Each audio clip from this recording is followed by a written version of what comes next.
Kwa kupitia damu ya Yesu, kwa kupitia mapigo ya Yesu ambao alipigwa miseredi 39. Moja ya ile miseredi alipigwa ilikuwa ya kulipa magonjwa.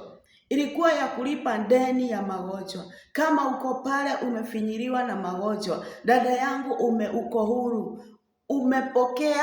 Unafaa kupokea uponyaji. Sasa nakuletea hili neno. Kama kuna magonjwa yamekufinyilia, kama kuna magonjwa yamefinyilia familia yako, pokea uponyaji kwa jina la Yesu Kristo. Maana Yesu alilipa deni ya magonjwa. Kwa hivyo wewe ni kupokea tu uponyaji, maana Yesu amekulipia deni. Kama umefungwa na dhambi pale na kunenea uhai, na kunenea uweze kupokea dhabihu ya Yesu aliyetoa pale msalabani, wewe uwe hai. Usikae katika dhambi, maana wakati uko katika dhambi umekufa. Nafsi yako haiko hai. Lakini unapopokea dhabihu ya Yesu Kristo unakuwa hai. Unapompokea Yesu unakuwa hai.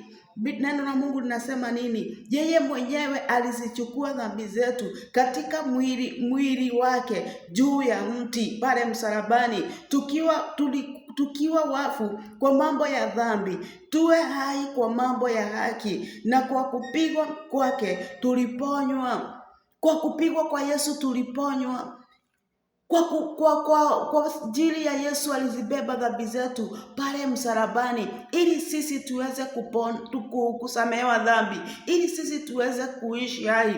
Tulikuwa tunafaa kuishi tumekufa, lakini kwa ajili Yesu alibeba dhambi zetu akatufungua. Tuna haki ya kuishi hai. Na nena uwe hai, maisha yako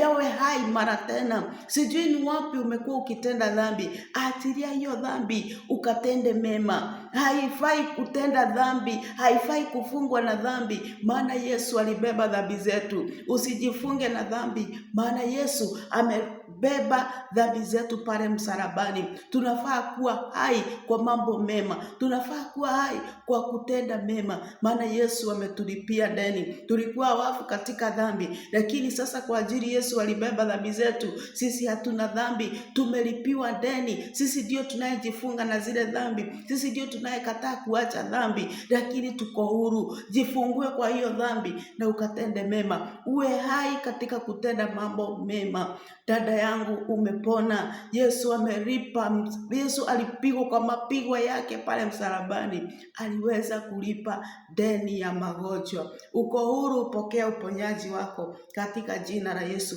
Familia yako ipokea uponyaji, familia yangu ipokea uponyaji. Ikiwa kuna mtu nanenea ambao ni mgonjwa, ama uko na mtu mgonjwa, pokea uponyaji kwa jina la Yesu Kristo.